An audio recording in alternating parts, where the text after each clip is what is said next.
I would listen to the ConTech Crew or another place, and I'd hear 10 different tools, and I would start trying to want to integrate them. But the problem is if nobody's following, you're just wasting everybody's time. So it's first getting culture and psychology and all these things that the longer you run the great game of business, the more you say, if I did it all over again, I would make sure I'd have a accountability chart with a culture and a core value statement that you can build from.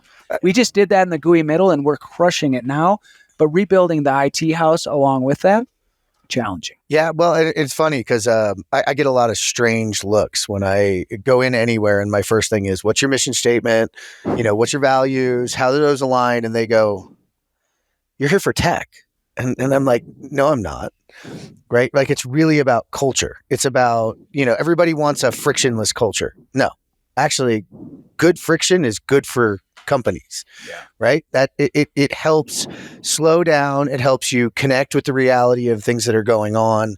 And also, allows you to take in the other perspectives, to look at it. Your technology, and we've said this probably way too many times in this podcast. So, technology to an inefficient problem can make you effectively suck, right? You can get to suck way faster with technology. Which that's the age-old thing, but we have to say that over and over again for people like me that want to be so tech-forward, that you got to meet the businesses, the industries, the municipalities, and most importantly, your team where they are. Yeah, and I think that's where you're hitting on is that this, call it a level one of your tech stack is as a business owner, the things that I can control. Here are the things that I want to pick, and here's the systems.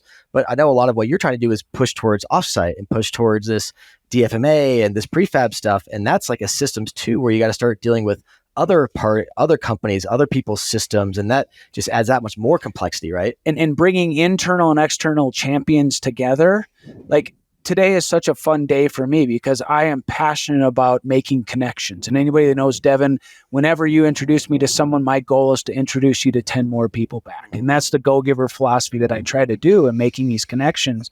And why I do that is because you have to be able to look inward of where things are today to be able to break through the ceiling. There's way too many people coming just outside in that don't know how the sausage is made. And construction is messy, and you have to figure that out. And just streamlining stuff by starting, are we going to build from Google or Microsoft as a partnership? Are we going to do Surface Pros or this? Are we going to do SharePoint or that? Like conversations like that we miss it in our own company every day. And we've finally breaking it down. I fired myself, getting other people to buy into say, okay, what are we going to call our team's channels, and how are they going to build with the rest of the partnerships? Jeff, is your hair raising right now? Oh, no, I'm loving it. I'm loving it because I want to break down a couple of things there. One thing that's really interesting, especially for those folks listening in that are building companies that are going through the process you are, where you're talking systems 1 and systems 2.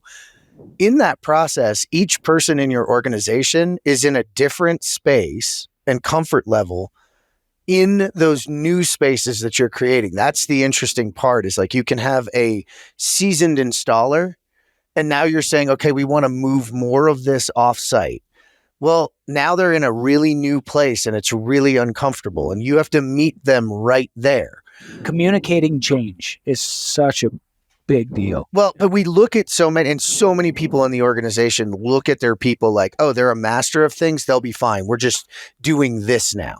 No, they're now uncomfortable. They're now in a space of having to learn. They might have some anxiety, some things around that. You have to be open to talking about that, meeting them where they are. And then, the other one that I don't think enough people listening in take stock on, you took stock on push, right? You only have so much political capital. Yeah. You need to spend it very, very wisely and very consistently, right? That's why, it's funny. We were just at MEP Innovations, a lot of conversation about bringing agile and other technology tool type processes into our world and how they're misunderstood.